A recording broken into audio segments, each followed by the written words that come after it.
भारत त्योहारों का देश है, जहाँ पर हर रोज एक नया त्योहार होता है। बहुत सारे त्योहार मनाए जाते हैं भारतवर्ष में। उनमें से कुछ लोकल त्योहार होते हैं और कुछ स्टेट लेवल के त्योहार होते हैं और कुछ नेशनल लेवल के त्योहार होते हैं। मतलब जगह जगह पर कई तरह के त्योहार मनाए जाते हैं, बट उनमें से जो एक जो होते हैं वो मेन फेस्टिवल्स होते हैं, जैसे दिवाली हो गई, दशहरा हो गया और नवरात्र हो गए। तो आज हम बात करेंगे नवरात्रों के बारे में। उनमें से बात करेंगे शरद नवरात्रों के बारे में। हिंदू धर्म में शरद नवरात्रों का बहुत ज़्यादा इम्पोर्टेंस है। वैसे तो चैत्र नवरात्रों की भी अपनी एक इम्पोर्टेंस है, पर जो शारदीय नवरात्र होते हैं ना, इनकी एक अपनी ही इम्पोर्टेंस, अपनी ही एक महत्वता है। वैसे तो साल में 4 दफ़ा नवरात्र आते हैं। 2 जो गुप्त नवरात्र होते हैं वो तंत्र विद्या के लिए यूज़ किए जाते हैं और गृहस्थ लोगों के लिए वो नहीं होते हैं। और 2 होते हैं चैत्र और शारदीय नवरात्र। तो अभी जो आ रहे हैं वो शारदीय नवरात्र आ रहे हैं और ये आते हैं अश्विन मास में।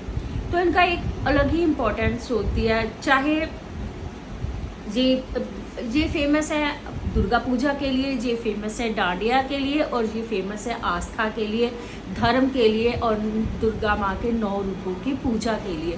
कहते हैं कि अगर माँ के 9 रूपों की, जैसे कि नवरात्रों में 9 रूपों की हर रोज़ अलग अलग से एक रूप की पूजा की जाती है, तो आपके सभी तरह के ग्रह जो है वो शांत हो जाते हैं और आपकी लाइफ में से बहुत सारी जो समस्याएं हैं वो ख़त्म हो जाती हैं। तो इस दफ़ा जो शुरू हो रहे हैं नवरात्र, वो 22 सितंबर को शुरू हो रहे हैं और इनका समापन होगा 2 अक्टूबर को दशहरे के साथ ही। इनकी अष्टमी और नवमी की भी खास इम्पोर्टेंस होती है, इसलिए तो महाअष्टमी और महानवमी कहा जाता है। महादुर्गाष्टमी जो पड़ रही है वो 30 सितंबर को पड़ रही है और महानवमी जो पड़ रही है वो 1 अक्टूबर को पड़ रही है।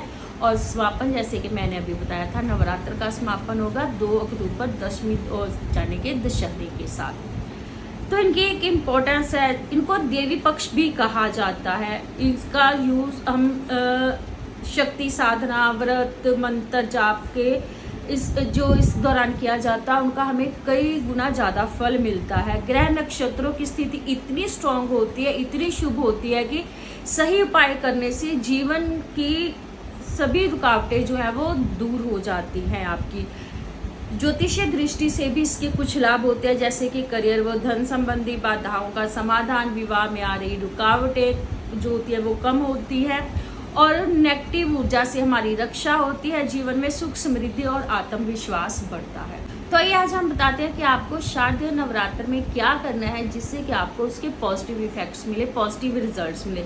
सबसे पहले माँ दुर्गा के अलग अलग स्वरूपों की पूजा करें, जैसे माता के 9 रूपों की 9 दिन पूजा करें और अलग अलग रूप की अलग अलग स्वरूप की पूजा करें। इसकी डिटेल्स हम आपको बाद में डाल देंगे कि किस दिन कौन सी माता की पूजा की जाती है और उससे क्या क्या आपको बेनिफिट्स होंगे। लाल या पीले फूल, अक्षत और दीपक जरूर जलाएं और अक्षत चढ़ाएं इनको। और ध्यान आपको ये रखना है कि अक्षत जो है वो टूटे हुए ना हो, साबुत हो। ठीक है जी। दुर्गा सप्तशती का पाठ जरूर करें और डेली करें और जैसे पूरे विधि विधान से कीजिएगा, पूरे मन से कीजिएगा, आपको इसके 100% रिजल्ट्स मिलेंगे।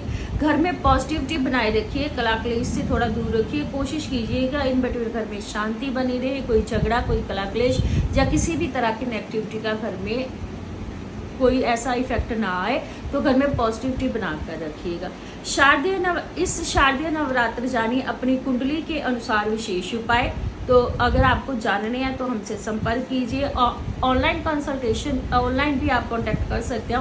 Online consultation is also available. मैं एस्ट्रोलॉजर बनाकर आपकी कुंडली के अनुसार इस नवरात्र के खास उपाय बताऊंगी आपको, जिससे कि ये पर्व आपके जीवन में शुभता लेकर आएगा। अभी संपर्क कीजिए इस शारदीय नवरात्र अपने जीवन की एक नई शुरुआत के लिए।